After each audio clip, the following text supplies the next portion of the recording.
Buenos días. Comenzamos el webinar El rol de la evaluación neuropsicológica en una era de biomarcadores y explosión digital. Mi nombre es María Ángeles García y pertenezco al área corporativa de CEAFA, Confederación Española de Alzheimer y otras demencias. Lo primero, dar las gracias a todas las personas que se han inscrito a este webinar y, por supuesto, a la ponente que hoy nos acompaña y a la que presentaré más adelante. El webinar de hoy, organizado por CEAFA y financiado por Novo Nordisk, está encuadrado dentro del proyecto Entornos amigables y solidarios con las demencias. En el año 2020, CEAFA impulsó la campaña de información y concienciación Entornos amigables y solidarios con las demencias, dirigida a sensibilizar a la sociedad en general y a colectivos y organismos en particular sobre los síntomas de alerta que permiten identificar posibles casos de demencia. En 2022 iniciamos una segunda fase del proyecto en la que apostamos por una transformación del entorno, facilitando información y sensibilización sobre diversos aspectos que afectan a las personas con Alzheimer y a sus familiares cuidadores. Este año continuamos organizando webinars formativos. En el día de hoy se hablará sobre el papel fundamental de la evaluación neuropsicológica para detectar trastornos neuropsicológicos en etapas tempranas o para diferenciar entre condiciones que comparten síntomas, diferenciándolas y logrando llegar a un diagnóstico más preciso y específico. Y estamos en un momento en el que las enfermedades neurodegenerativas y en concreto la enfermedad de Alzheimer se diagnostican con el uso de diferentes biomarcadores y tenemos la tecnología digital a nuestro alcance. Y aunque esto puede que no sea tan cierto para todos los centros en la actualidad, sí que es verdad que hay que aprovechar este momento de cambio. Como en otros encuentros, recordamos que el chat está abierto para que puedan hacer preguntas que serán respondidas por la ponente al finalizar las ponencias. A continuación, presento a la ponente que hoy nos acompaña, Belén Sánchez. Ella es licenciada en Psicología por la Universidad Complutense de Madrid, es neuropsicóloga clínica acreditada por el Colegio Oficial de Psicólogos de Cataluña y por el Consorcio General del Colegio de Psicólogos, y es psicóloga general sanitaria acreditada por el Departamento de Salud de la Generalitat de Cataluña. Desde 2004 ha desarrollado para la Unidad de Memoria del Departamento de Neurología del Hospital de la Santa Creu y Sant Peu el papel de evaluación y diagnóstico de las funciones cognitivas de pacientes con trastorno de memoria, así como el rater de ensayos farmacológicos y observacionales. Desde 2010 ha desarrollado el papel de tutora de estudiantes de grado de Psicología y máster en Neuropsicología y Neurociencias de diferentes universidades del territorio español, presencial y online. Desde 2022 ha desarrollado para la Escuela Clínica de Neuropsicología y Patología del Lenguaje del Hospital de Sant Creu y Sant Pau el papel de estimulación cognitiva en talleres grupales y sesiones individuales a los pacientes de la unidad de memoria y de la unidad de trastornos del movimiento. Y desde el 2023 ha desarrollado el papel de coordinación, dirección y supervisión de los talleres psicoeducativos para los familiares de los pacientes diagnosticados en esta unidad de memoria. Previamente trabajó en Madrid en el Hospital Militar de la Defensa y en Pamplona en la Clínica Universidad de Navarra. Por favor, Belén, puedes comenzar tu ponencia sobre el rol de la evaluación neuropsicológica en una era de biomarcadores y de explosión digital. Te doy paso, un segundo.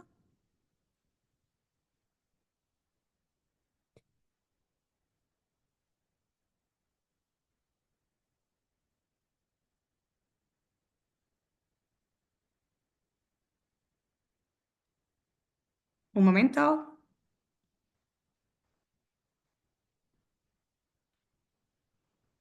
Belén, creo que estás. Sí, Vale. sí, ¿veis? Por favor, el resto de personas deben apagar el vídeo y la imagen.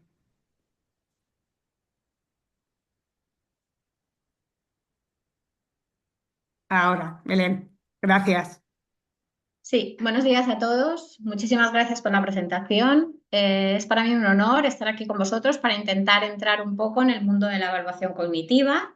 Lo intentaré hacer desde un punto de vista actual del momento en el que nos encontramos, en el momento en el que diagnosticamos apoyándonos en biomarcadores y un poco hacia dónde vamos en nuestro medio, que es haciendo uso del mundo digital, de la tecnología digital. El objeto de estudio de la neuropsicología son las relaciones entre la organización cerebral y el comportamiento en su sentido más amplio. Las acciones, las emociones, las motivaciones, las relaciones sociales, etc.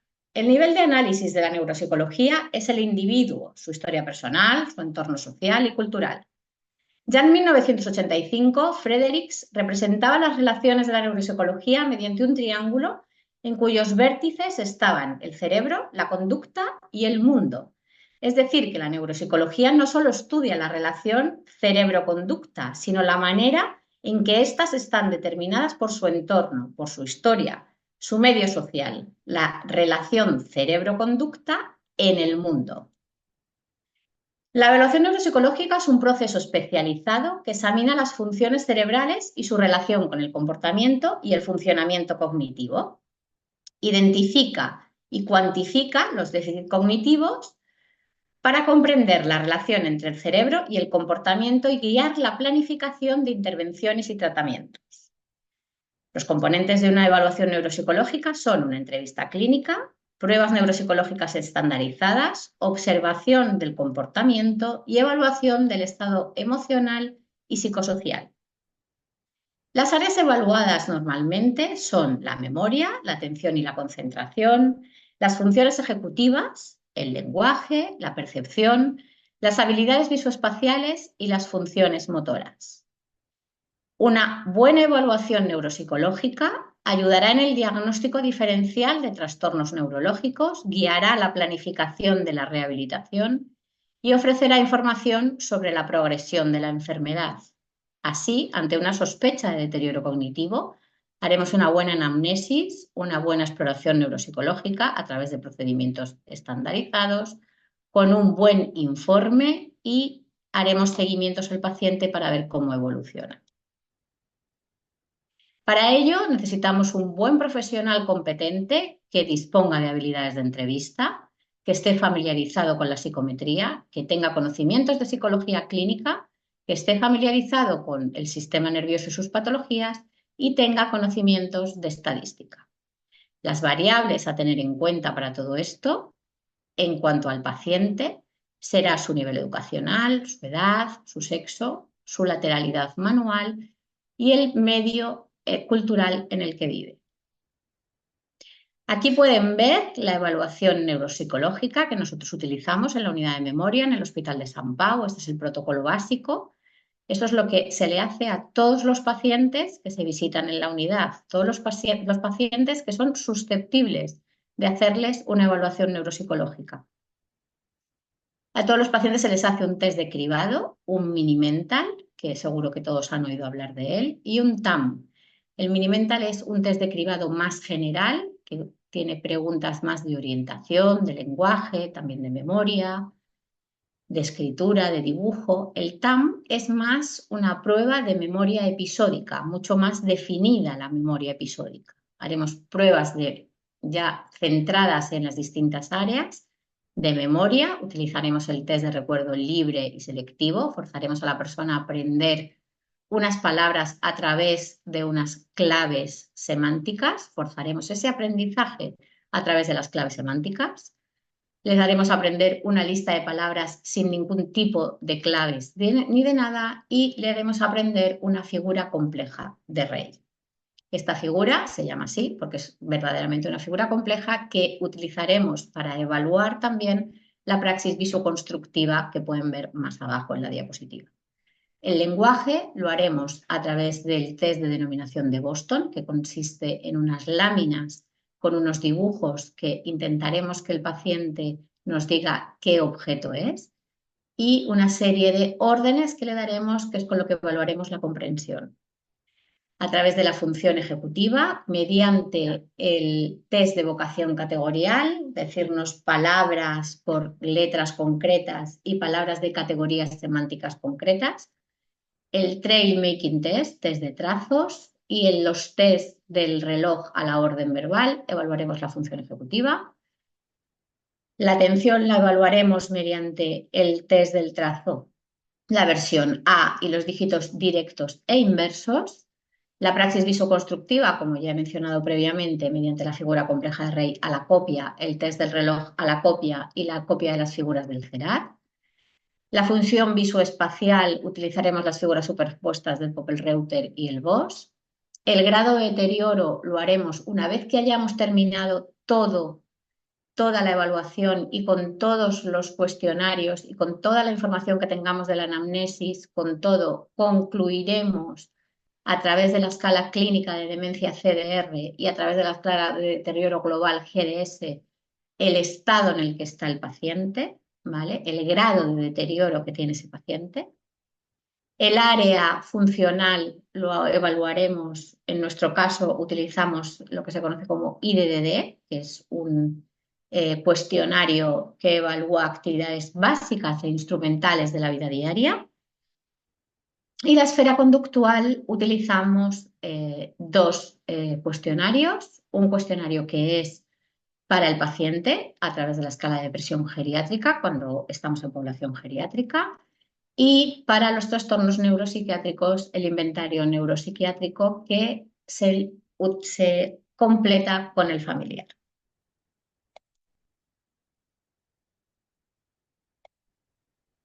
Vale.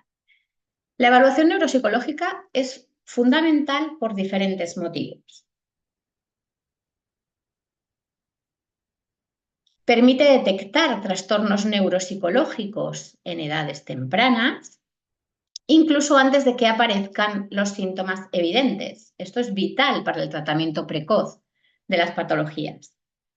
Diferenciar entre condiciones que comparten síntomas, diferenciándolas y logrando llegar a un diagnóstico más preciso y específico, pudiendo planificar los tratamientos adecuados y evitando la prescripción de medicación que puede llegar incluso a ser inútil.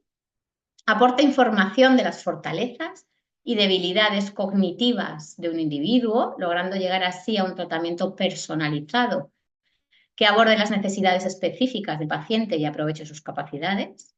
Permite monitorear el progreso del paciente y ajustar las intervenciones haciendo un tratamiento dinámico para maximizar los resultados. Permite proporcionar información pronóstica del curso de la enfermedad y la respuesta al tratamiento.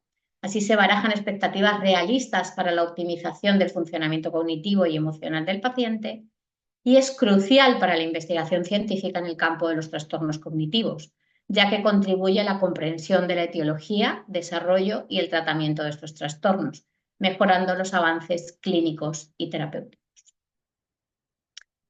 Los biomarcadores neuropsicológicos son medidas objetivas de la estructura, función o actividad del sistema nervioso central, que se asocian con la presencia, gravedad o progresión de los trastornos cognitivos.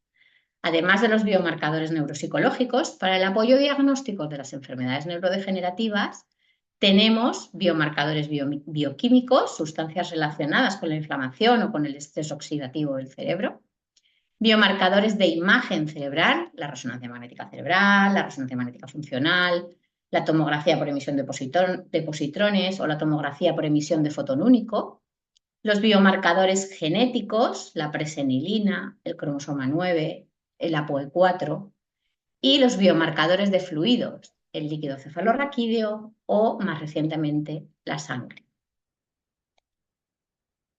La tecnología digital ha revolucionado la evaluación neuropsicológica al hacerla más accesible gracias a las plataformas en línea que permiten administrar las pruebas de forma remota, lo que elimina las barreras geográficas y permite acceder a las personas a la evaluación desde la comodidad de su hogar.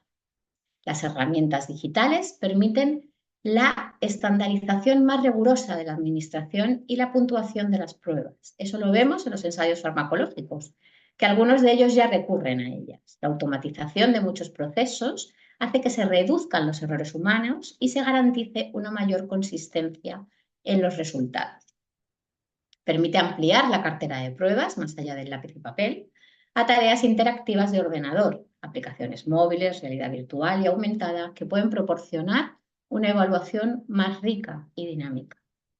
Se pueden personalizar la evaluación adaptándolas a las necesidades de cada paciente, dificultad de pruebas, edad, nivel educativo, con retroalimentación prácticamente instantánea. Además del dato bruto de la prueba, se puede recoger otros datos, como datos contextuales, biométricos, dándonos una idea completa y mejorando el diagnóstico. Hay una variedad de herramientas digitales utilizadas en la práctica clínica para la evaluación neuropsicológica. aplicaciones móviles que pueden incluir pruebas de memoria, atención, función ejecutiva y otras funciones cognitivas. Algunas de estas aplicaciones se utilizan en entornos clínicos para evaluar el funcionamiento cognitivo en pacientes. Plataformas en línea que ofrecen variedad de pruebas para su administración remota. Los profesionales pueden enviar las pruebas a sus pacientes a casa para que las completen. Los resultados llegan de vuelta para su posterior análisis y evaluación. Realidad virtual. Simulamos situaciones de la vida real y evaluamos habilidades cognitivas y funcionales en un entorno controlado. La teleneuropsicología, evaluación mediante videoconferencia, es una forma de aumentar la accesibilidad de la atención. Plataformas de análisis de datos, hay plataformas que permiten recopilar, almacenar y analizar grandes conjuntos de datos neuropsicológicos. Estas plataformas permiten identificar patrones y correlaciones con los datos que pueden mejorar la comprensión y el tratamiento de los trastornos cognitivos. La combinación de los biomarcadores y la tecnología digital tiene el potencial de mejorar significativamente la precisión y la eficacia de la evaluación neuropsicológica en varios aspectos. El diagnóstico diferencial preciso ayuda a diferenciar entre distintos trastornos cognitivos con síntomas superpuestos. El pronóstico personalizado puede ayudar a prever la evolución de una enfermedad e identificar posibles complicaciones y anticipar la respuesta al tratamiento, lo que permite la planificación más efectiva y personalizada en la atención. Permite la monitorización continua del progreso. Se puede evaluar, por ejemplo, la eficacia del tratamiento, detectar cambios tempranos en el funcionamiento cognitivo y emocional y ajustar el tratamiento según sea necesario. Permite la identificación de biomarcadores predictivos, por ejemplo, relacionar un patrón de actividad cerebral con un marcador genético y relacionarlo con determinado tratamiento farmacológico o no farmacológico y actuar para ajustar ese tratamiento. Permite el desarrollo de modelos predictivos. Estos modelos pueden utilizar algoritmos avanzados de aprendizaje automático y análisis de datos para identificar patrones en los datos que puedan predecir la aparición, la progresión o la respuesta a un tratamiento concreto. Pero, claro, no todo es maravilla en esta nueva tecnología digital. También hay desafíos en la evaluación neuropsicológica digital. El acceso equitativo. Aunque la evaluación neuropsicológica digital puede mejorar la accesibilidad, también puede excluir a personas que no tienen acceso a esta tecnología o bien que no tienen habilidades digitales. Y esto es un reto en la equidad de la atención a los pacientes. La validación y la fiabilidad. A medida que se desarrollan nuevas herramientas digitales, es muy importante validar su eficacia y fiabilidad en diferentes poblaciones y contextos clínicos. La falta de esta validación puede llevar a resultados inexactos o sesgados. La privacidad y seguridad de los datos. La recopilación y almacenamiento de los datos arroja dudas sobre la privacidad y seguridad del paciente. Es importante implementar medidas adecuadas para esto, que esta seguridad se cumpla, que no se produzcan brechas digitales y prevenir que no haya un acceso no autorizado de los datos. Y muy importante, la capacitación y competencia profesional. Los profesionales deben estar adecuadamente capacitados para el uso ético y efectivo de herramientas digitales en la evaluación neuropsicológica. Esto incluye la comprensión de las limitaciones, el potencial sesgo de estas herramientas digitales, así como la capacidad para interpretar adecuadamente los datos obtenidos. Hay varios estudios que han demostrado la eficacia de la integración de biomarcadores y tecnología digital en la evaluación neuropsicológica. Entre ellos está ACNI, que es un estudio de neuroimagen y evaluación cognitiva en la enfermedad de Alzheimer.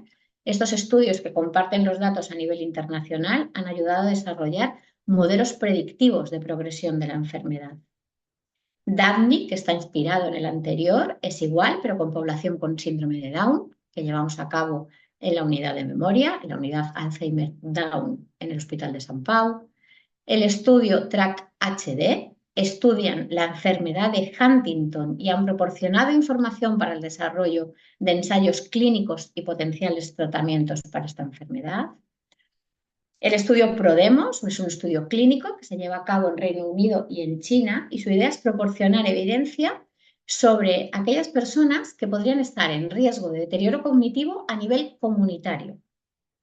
Y los ensayos clínicos en terapias digitales. Son diferentes estudios que se están llevando a cabo a nivel mundial para evaluar la eficacia de las intervenciones digitales y su impacto en el funcionamiento cerebral. Este es un buen ejemplo de lo que se puede hacer con una plataforma online. Cognifit es una plataforma en línea que ofrece evaluaciones y entrenamiento personalizado para mejorar diversas habilidades mentales. Es utilizada tanto en personas que quieren mejorar su rendimiento cognitivo como por profesionales del campo de la salud y de la educación. De la aplicación de la explosión digital en nuestro día a día, nosotros en el hospital estamos implementando la recogida de datos de la evaluación neuropsicológica, pero también del módulo clínico para nuestros neurólogos basándonos en REDCap. Elena Vera, junto con el doctor Illán, que ha hecho la parte de neurología, Elena se encarga de la parte de neuropsicología, por eso está ella aquí, ha utilizado esta herramienta, que es una herramienta en línea que ayuda a los investigadores y profesionales de la salud a recopilar, almacenar y gestionar datos de investigación de una manera segura y organizada. Es como una especie de cuaderno electrónico donde puedes ingresar información sobre tus estudios, como respuesta a encuestas, resultados de pruebas médicas, información de pacientes. REDCap facilita el seguimiento de los datos y lo hace que estén de forma muy fácil accesible para su análisis. Además, proporciona funciones para colaborar con otros investigadores y compartir los datos de forma segura. Es una herramienta muy útil para realizar estudios de investigación de manera eficiente y segura. Y es la forma en la que nosotros ahora registramos los datos de nuestras evaluaciones neuropsicológicas. Como digo, no solo de nuestras evaluaciones neuropsicológicas, sino también de toda la parte clínica de nuestros pacientes.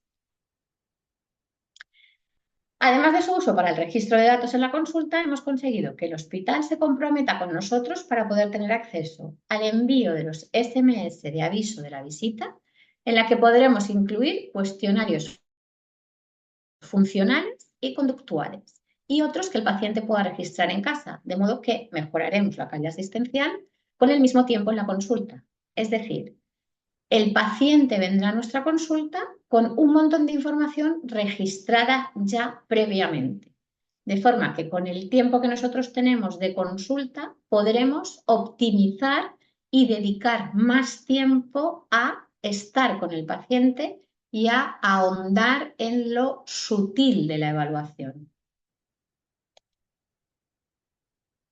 Este sería un ejemplo del modelo de informe que nosotros entregamos a nuestros pacientes y del que pueden tener nuestros profesionales en el hospital. Las puntuaciones, se arrastran desde lo que hemos introducido manualmente en la consulta, que se ha convertido automáticamente de puntuación bruta a puntuación escalar, una puntuación normalizada en función de la edad del paciente y de su nivel educativo, y unas conclusiones que confeccionamos para cada paciente.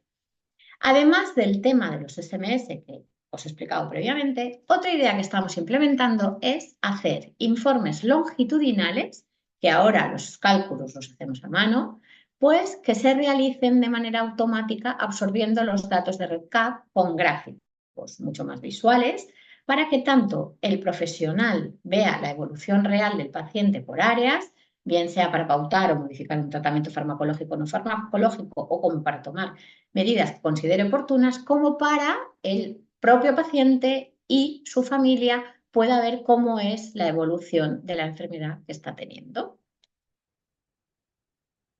Un ejemplo de inteligencia artificial aplicada a la evaluación neuropsicológica nos ofrece Altoida, que es una empresa suiza y mediante la realidad aumentada y otras tareas motoras y de lenguaje, trabaja en la detección digital de biomarcadores, permitiendo mejorar el diagnóstico precoz en la enfermedad de Alzheimer. En el hospital estamos llevando a cabo un proyecto con esta empresa, junto con una antigua compañera, Florencia y Yulita, que estaba trabajando con nosotros y ahora trabaja en esta compañía, usando esta plataforma de biomarcadores, Altoida. Mediante tareas motoras, 2 tareas de realidad aumentada y una tarea de lenguaje, evalúan las habilidades cognitivas y funcionales simulando la vida real. Mediante esta plataforma se pueden registrar a los pacientes dentro de una organización clínica y derivar fenotipos objetivos de biomarcadores a partir de una entrada de datos única, aprovechando el aprendizaje automático para distinguir resultados clínicos. Otro ejemplo de lo que puede ser la mezcla de las nuevas tecnologías en la evaluación de los pacientes con enfermedades neurodegenerativas es este estudio, en el que también hemos participado desde el Hospital de San Pau y que ha liderado el doctor Santos, uno de nuestros neurólogos. En él se pretende desarrollar un procedimiento novedoso para el diagnóstico y monitorización del deterioro cognitivo de la enfermedad de Alzheimer y otras demencias, basado en la combinación de pruebas cognitivas online más el patrón electroencefalográfico registrado mediante un dispositivo portátil que se coloca detrás de la oreja. Al paciente se le hacen visitas normales de la unidad con una evaluación neuropsicológica convencional, una punción lumbar para el análisis de biomarcadores en líquido, una resonancia magnética y un vídeo electroencefalograma. Se le diagnostica, se incluye en el estudio, hace los primeros test online, se le da el dispositivo y hace los test con el dispositivo puesto durante una semana varias veces. Y así, posteriormente, se le hace un seguimiento de 1 año, controles telefónicos y una nueva evaluación neuropsicológica al finalizar el estudio. Miguel también lidera un estudio de análisis del lenguaje mediante un sistema de escucha de voz que analiza pormenorizadamente dicho lenguaje del paciente, con aspectos del mismo que se nos escaparían a nuestro oído en una consulta. Además, hace un trabajo muy interesante sobre bilingüismo y la rehabilitación online del lenguaje en pacientes con afasia progresiva primaria. Como un ejemplo más de lo que supone, por un lado, el uso de las nuevas tecnologías, en este caso, el manejo de grandes datos biomédicos y el uso para mejorar el diagnóstico de nuestros pacientes, hemos retomado una colaboración multicéntrica, que ya tiene unos años, y que su origen eran más centros, pero que ahora nos hemos quedado en este estudio, Cita Alzheimer, en Donosti, Marqués de Valdecilla, en Santander, el Hospital Clínic y nosotros, en Barcelona. Lo que hemos hecho es compartir todos aquellos voluntarios sanos y pacientes con deterioro cognitivo ligero que teníamos disponibles con biomarcadores en líquido, es decir, se les había hecho una punción lumbar. Este trabajo lo ha llevado a cabo Sara Rubio, neuróloga, trabajo que forma parte de su tesis doctoral y que está pendiente de publicación. Lo que nos permite ver es cómo de un total de 2.405 sujetos, 774 son A beta negativos, el amiloide. La beta es el amiloide, es decir, no tendrían enfermedad de Alzheimer fisiopatológica. Y estos son los que hemos utilizado para crear unos nuevos puntos de corte para las pruebas neuropsicológicas, al margen de los que hasta ahora hemos estado usando y seguimos haciéndolo de momento, que son los datos de Neuronorma. Este estudio incluyó 2.405 participantes sin demencia, de los cuales 987 eran controles sanos y el resto deterioros cognitivos ligeros, con amplios datos de neuropsicología y de biomarcadores. Los nuevos datos normativos se establecieron en base a 774 sujetos cognitivamente sanos y amiloide negativos, usando modelos estadísticos avanzados. Se calcularon para los nuevos datos normativos puntuaciones Z ajustadas por lo que les explicaba antes de la importancia de la edad, el nivel educativo y el sexo para las 14 variables que abarcaban los principales dominios cognitivos. Los nuevos datos normativos mejoran la detección de la enfermedad de Alzheimer prodrómica, sobre todo en las tareas de memoria verbal, antes de que aparezca ningún tipo de síntoma. La mayoría de los sujetos quedaron clasificados en el mismo grupo. Los que eran controles, los que eran DCLs, eran DCLs. Pero hubo un 19%, 242 de 1.308, que pasaron a ser DCL. con los nuevos datos normativos. Este grupo, al ver su porcentaje de biomarcadores en líquido para enfermedad de Alzheimer, se comportaban como los DCLs estables en su evolución. Se puede ver una progresión acelerada de la medida de lo que antes os explicaba que nosotros utilizamos como medida global, el CDR, la suma de cajas, es decir, las distintas áreas que nosotros analizamos y que incluyen función cognitiva y funcionalidad, con una pendiente muy similar a los DCL que se mantuvieron como DCL, pero ya no se comportaban como los controles sanos, se alejaban de esos controles sanos.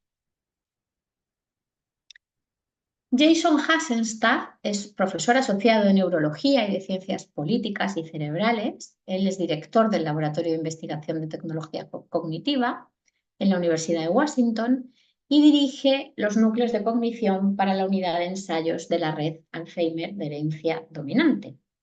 En este contexto, él ha realizado un trabajo que vino a presentarnos al hospital en el que evalúa a los pacientes a lo largo de la semana, varias veces en diferentes momentos del día, teniendo en cuenta la idea de que un mal momento o un buen momento podemos tenerlo en cualquier momento de la exploración neuropsicológica.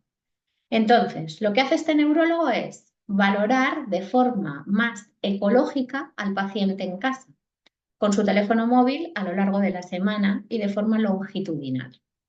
Él lo ha hecho en la corte Diane y ahora nosotros tenemos a Laura del Hoyo, que la podéis ver en la fotografía, que lo va a poner en práctica en nuestra corte Daphne, con las tareas adaptadas para personas con discapacidad intelectual. Os recuerdo que la corte Daphne es personas con síndrome de Down. Esto sería un resumen de lo que hemos hecho en la unidad en los últimos años. Tenemos prohibido el uso de Excel privados con datos de pacientes de ningún tipo. Hemos implementado, como os he explicado antes, para el registro de los datos clínicos del paciente, el uso del REDCap como herramienta. Hemos conseguido que el hospital nos dé la información de los pacientes para poder hacerles llegar el SMS, las visitas de los cuestionarios e información que queramos registrar antes de la visita. Esto lo hemos conseguido hace relativamente poco y está en periodo de prueba todavía. Hemos comprado un clúster porque no teníamos suficiente espacio en los ordenadores del hospital para el almacenamiento de la información. Toda esta información se vuelca en la nueva base de datos que maneja un técnico que hemos contratado a tiempo completo y de ahí se podrán sacar todos los listados y toda la información que se necesita de forma fácil e intuitiva gracias al esfuerzo de todos para poder investigar y para poder hacer esto que os explicaba de los nuevos informes, las nuevas visualizaciones, que es lo que podéis ver como herramientas de visualización, que lo haremos a través de Shiny. Y que intentaremos hacer que sean unos informes semi-automatizados, ¿de acuerdo? Ha sido y sigue siendo, además de la inversión económica, un gran esfuerzo de trabajo por parte de muchísimas personas que están llevando a cabo este trabajo en la unidad. El año pasado, os quería comentar, se publicó este estudio del uso de tareas en el móvil, en la línea de Hasselbalch, para la evaluación de pacientes, pero con demencia frontotemporal variante conductual. Y lo que concluyen en el estudio es que de 329 pacientes con datos disponibles sobre el estadio de la enfermedad, de ellos 195 personas eran asintomáticas, no tenían síntomas, o tenían enfermedad preclínica, 66 tenían demencia frontotemporal prodrómica y 68 sintomática. Fueron inscritos a través de 18 centros de un consorcio de investigación en Estados Unidos. Se les pidió que completaran las pruebas de forma remota utilizando sus propios teléfonos. Realizaron tareas de funcionamiento ejecutivo y una tarea de memoria asociativa 3 veces durante 2 semanas utilizando esta aplicación móvil. Las tareas cognitivas fueron administradas sin supervisión en un orden predefinido. Los familiares de las personas que eran sintomáticas tenían cerca a un familiar para si necesitaban, tenían problemas con la navegación, pero no ayudaban con las pruebas. Las pruebas incluían una memoria de tarea asociativa adaptativa y versiones del juego de paradigmas clásicos de funcionamiento cognitivo. Y observaron que las personas con demencia frontotemporal preclínica que portaban variantes patogénicas obtuvieron resultados significativamente peores que los controles que eran familiares no portadores en 3 tareas de la aplicación, pero no en una combinación de medidas neuropsicológicas tradicionales. Hay que decir que este estudio tiene limitaciones porque los investigadores reconocieron que los análisis de validación se centraron en la exposición inicial de la tarea, que si hubiera medidas repetidas probablemente mejoraría la confiabilidad y la sensibilidad y ellos no lo hicieron. Los participantes en su mayoría eran blancos y con educación universitaria. Es posible que los resultados no sean aplicables a otros grupos, ¿vale? Estos investigadores colaboraron con una empresa de software que desarrolló esta plataforma para teléfonos inteligentes para evaluar la memoria y las funciones ejecutivas y evaluar grabaciones de voz y movimientos corporales. En principio, ellos no tienen idea de hacerlo para el uso público, pero sí que han visto la posibilidad y el potencial del uso para ensayos clínicos y están en ello para ponerlo en práctica.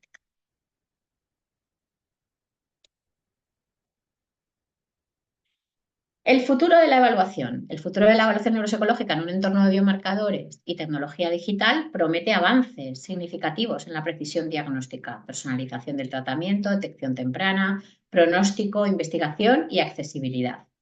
Estas innovaciones tienen el potencial de mejorar los resultados de los pacientes con trastornos neuropsicológicos al proporcionar una atención más precisa, efectiva y accesible.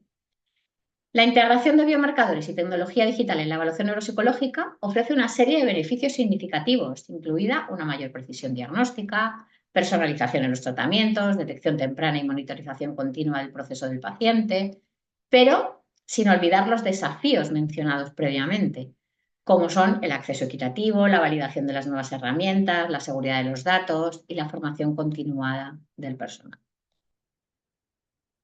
Para terminar y como conclusiones, me gustaría que os quede claro el potencial que supone la integración de los biomarcadores y la tecnología digital para mejorar la evaluación neuropsicológica. Como dice Juan Fortea, el director de la Unidad de Memoria del Hospital de Sant Pau, las herramientas digitales solo tienen un límite, tu imaginación. Pero es importante asegurarse que se implementen medidas adecuadas para proteger la privacidad y seguridad de los datos biomédicos y digitales de los pacientes. Esto incluye la Ley de Protección de Datos, la firma de consentimiento informado, la implementación de medidas robustas de seguridad de datos. Hay que trabajar para asegurarnos que esta tecnología sea accesible para todas las personas y lo sea de verdad, independientemente de su ubicación geográfica, de los recursos disponibles, y esto no es fácil. Tal vez habría que implementar desarrollo de soluciones tecnológicas asequibles para comunidades marginadas o subrepresentadas. Trabajar, como ya venimos haciendo, en la validación de biomarcadores, tecnologías digitales, modelos predictivos avanzados, colaborar con otros investigadores, con otros centros, para avanzar en la comprensión de la enfermedad. Proporcionar capacitación y formación continuada a los profesionales sobre el uso ético de los biomarcadores y la tecnología digital en la evaluación neuropsicológica, para que así se pueda aplicar en la práctica clínica.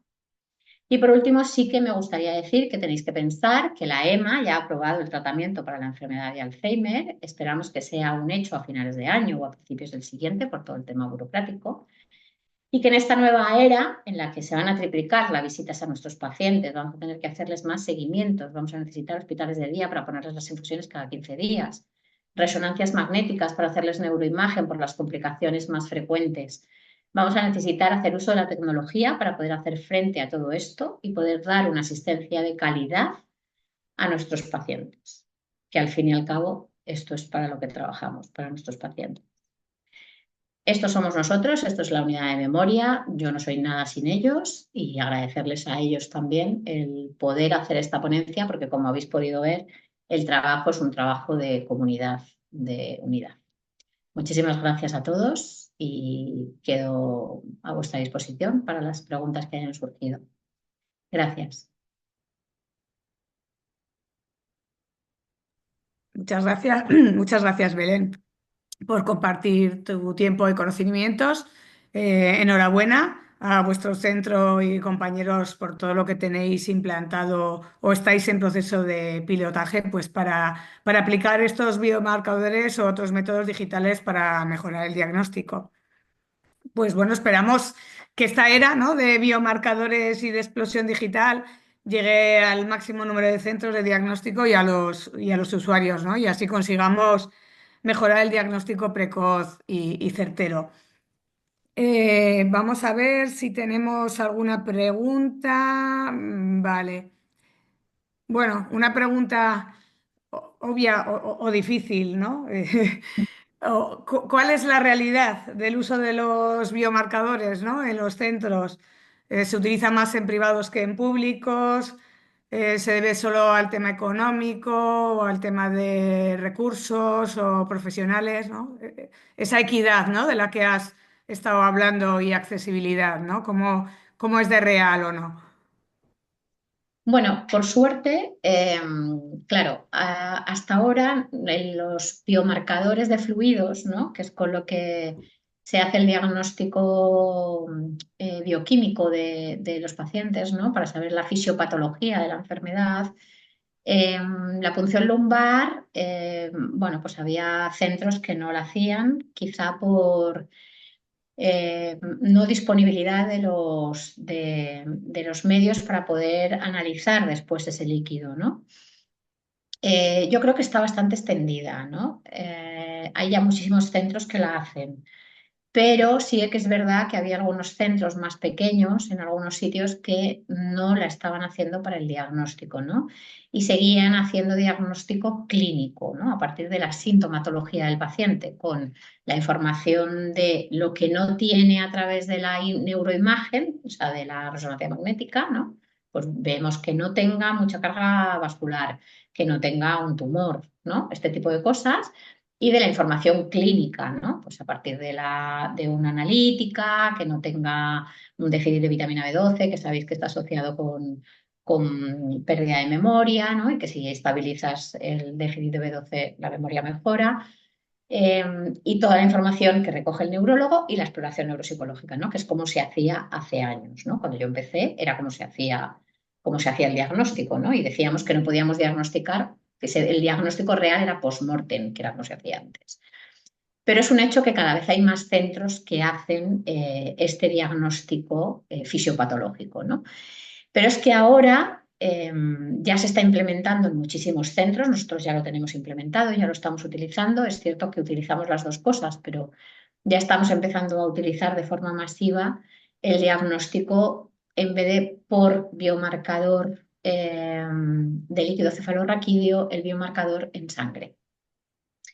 Entonces, esto lo que va a suponer es que va a ser mucho más fácil y va a estar mucho más por la mano que todos los profesionales puedan utilizar un simple pinchazo. Van a necesitar una enfermera o un enfermero y que envíen esa muestra de sangre a un centro donde sí puedan hacer el análisis para saber qué biomarcador tiene esa persona, para saber si tiene o no tiene una enfermedad de Alzheimer. Y si no tiene una enfermedad de Alzheimer, pues por clínica, ¿qué otra enfermedad puede tener, ¿no? Ujú. Perfecto. Nos dejan por aquí un par de preguntas más. Dice, ¿cuál es el tiempo dedicado a una exploración neuropsicológica clásica? Dice, un protocolo básico de la unidad de memoria, unos 50 minutos. ¿Se planifica un seguimiento mediante el mismo protocolo cada 12 meses? Sí, nosotros partimos de una exploración, originalmente nosotros hacíamos una exploración de 1 hora y media. Estábamos 1 hora y media con el paciente, hacíamos un protocolo un poco más largo que este, nos dimos cuenta que la fatiga del paciente hacía que las últimas pruebas salieran mal, ¿no? Por sistema, o sea, por sistema no era que un paciente que estaba bien la hacía mejor, evidentemente las hacía mejor, pero todas por sistema salían peor. Entonces lo que hicimos fue hacer un análisis para ver qué pruebas nos estaban diagnosticando mejor al paciente. y eliminamos las que nos diagnosticaban peor al paciente y eliminamos de todas las áreas, ¿no? Pues de memoria, eliminamos una prueba de lenguaje, eliminamos una prueba de función ejecutiva, otra de praxias, ¿no? Y fuimos eliminando pruebas. Y nos quedamos en 1 hora. Y ahora, por circunstancias de departamento, hemos convertido el protocolo a 45 minutos, que es un pelín más corto, pero lo que hemos hecho ha sido sacar pruebas, ¿no? Por ejemplo, pues el GDS de depresión lo vamos a enviar en el SMS para que lo hagan. Y lo que hacemos es que es trabajo de sobremesa, es decir, trabajo que nosotros hacemos antes de que el paciente llegue a la consulta. Todos los cuestionarios funcionales y conductuales, la idea es que el familiar, nosotros ahora todo eso lo rellena el familiar, pero lo rellena en una tablet en la consulta, ¿no? Se lo damos y lo rellena fuera de la consulta y nosotros estamos con el paciente. Pero todo eso, la idea es que lo va a hacer todo previamente, nosotros días antes de la consulta lo recibiremos, revisaremos que esté bien completado, si no está bien completado lo devolveremos con los fallos que ha cometido o donde podemos ver que hay algún que creemos que ha podido cometer, por si se ha dejado algo en blanco, no que dudemos de lo que ha rellenado, porque eso no podemos saber, Ujú. pero si se ha dejado algo en blanco o tal, entonces tendremos nosotros un poco más de trabajo quizá, porque tendremos que hacer toda esa revisión que ahora no se hace, pero tendremos tiempo, esos 45 minutos serán tiempos reales con el paciente y los podemos dedicar de verdad al paciente. Y el paciente también vendrá con el cuestionario que nosotros pasamos, vendrá relleno. Y algunos datos que nosotros recogemos de datos demográficos también vendrán registrados ya. Entonces será exclusivo de evaluación, bueno, un poco de contacto previo, evidentemente, pero serán exclusivos de evaluación y pretendemos ahí ganar ese tiempo que hemos perdido por imperativo administrativo. Una pregunta, si dentro de esos 45 minutos, ¿qué pruebas neuropsicológicas se aplican? Si se aplica el CDR, pero bueno, creo que has contestado un poco, ¿no? Que has... No. No, nosotros hacemos como, o sea, en realidad no hacemos la entrevista semiestructurada, esa solo la aplicamos en los ensayos farmacológicos. Nosotros hacemos como un CDR aproximado. Nosotros utilizamos la evaluación neuropsicológica con el paciente y los datos funcionales y conductuales que registramos de los familiares, junto con todo lo que nosotros observamos en esos 45 minutos, y construimos una puntuación CDR, pero eso lo hacemos todo a posteriori, Ujú, todo en horario de despacho, fuera de la consulta. ujú. O sea, Vamos, que lo nosotros lo que veis. hacemos ahora es, sí que es verdad que en eso también hemos ganado mucho tiempo, que es que registramos todo en el ordenador, o sea, ya no utilizamos papel y lápiz para registrar la información, sino que registramos todo en RedCap directamente en la consulta. Y entonces nosotros también en su día metimos todas las tablas de neuronorma en un Excel en el ordenador y eso se ha integrado en RedCap, con lo que nos calcula las puntuaciones escalares directamente, que Ujú, también ujú. nos hace ganar bastante tiempo. Ujú. Vale. Pues bueno, comentan, aunque es cierto que es verdad que el perfil de personas afectadas por Alzheimer, pues bueno, cada vez aparecen personas más jóvenes, ¿no? Pero dicen, claro, la mayor parte de los enfermos son personas mayores que no utilizan los medios digitales. ¿Cómo se hace compatible con este tema de la explosión digital? Claro, este es uno de los hándicaps, ¿no? Aunque os puede sorprender bastante, porque yo era de las que decía, esto es imposible, esto no se puede hacer, es total, incluso con los familiares, ¿no? Nosotros ya llevamos 1 año y medio, casi 2 años, dando la tablet al familiar con un mínimo de explicación y que tienen que rellenar los cuestionarios y los rellenan fuera solos, ¿vale? Es verdad que no es, o sea, no requiere un gran uso, pero sí que es verdad que tienen que saber rellenar, pasar de una página a otra y enviarlo, ¿no? El documento. Y está también en RedCap esto. Y me sorprende que la mayoría, bien es cierto que hay un porcentaje que no, ¿vale? Para ese porcentaje nosotros tenemos documentación en papel o les damos un QR para que les ayude a rellenarlo un familiar en casa, ¿vale? Pero yo que era muy anti, porque yo soy un poco proteccionista, ¿no? Entonces yo era un poco anti, esto no vamos a poder, no vamos a poder, nuestra población no va a poder, no va a poder, no va a poder. Nos hemos encontrado con que es menor el porcentaje que no puede. Ujú, Eh, a la hora de la evaluación, nosotros todavía no hemos puesto en marcha, bueno, está lo que habéis visto, ¿no? Con Altoida es muy fácil porque hay una persona que les dirige y les enseña y luego ya ellos lo hacen. Es muy fácil porque es realidad aumentada, ¿no? Y esto es muy fácil porque es con una tablet, van con la tablet aquí y allá y es un juego muy sencillo. Las tareas del teléfono son muy de juego, ¿no? Entonces son relativamente, es evaluación, pero están muy gamificadas, ¿no? Entonces, relativamente sencillas también. Lo que hay que hacer es que convertir la evaluación más, para poderlas hacer a domicilio, más en juego. Y lo que yo sí creo, desde luego, es que no hay que obviar nuestras evaluaciones neuropsicológicas en las consultas. O sea, esto Ujú. puede suponer convertir las evaluaciones en más longitudinales y más seguidas en domicilio. Es decir, lo que no teníamos antes, que era la evaluación ecológica, ¿no? El llevar la evaluación a casa. Pero no podemos obviar nuestras evaluaciones porque perderíamos nuestro ojo clínico, ¿no? Y Ujú. eso no lo podemos perder. O sea, tenemos que mantener nuestras evaluaciones y añadir además estas otras, ¿no? O sea, una evaluación online en una plataforma aislada, no, hoy por hoy no sirve de nada, No, bueno, yo creo desde mi, que desde mi punto de vista. sí, bueno, yo creo que coincidimos, ¿no? No debemos olvidar la parte personal, evidentemente los medios tecnológicos están ahí, están para ayudarnos, pero para complementar, ¿no? No, no obviar esa parte, ¿no? Y ese contacto también más directo. Eh, a ver, nos preguntan, ¿existen datos normativos más actuales que el Neuronorma? Dice, porque se utilizan datos normativos que fueron creados a partir de una población con otro nivel educativo que no es el actual, porque las personas mayores tienen mayor nivel. ¿Hay otros baremos más actuales o...?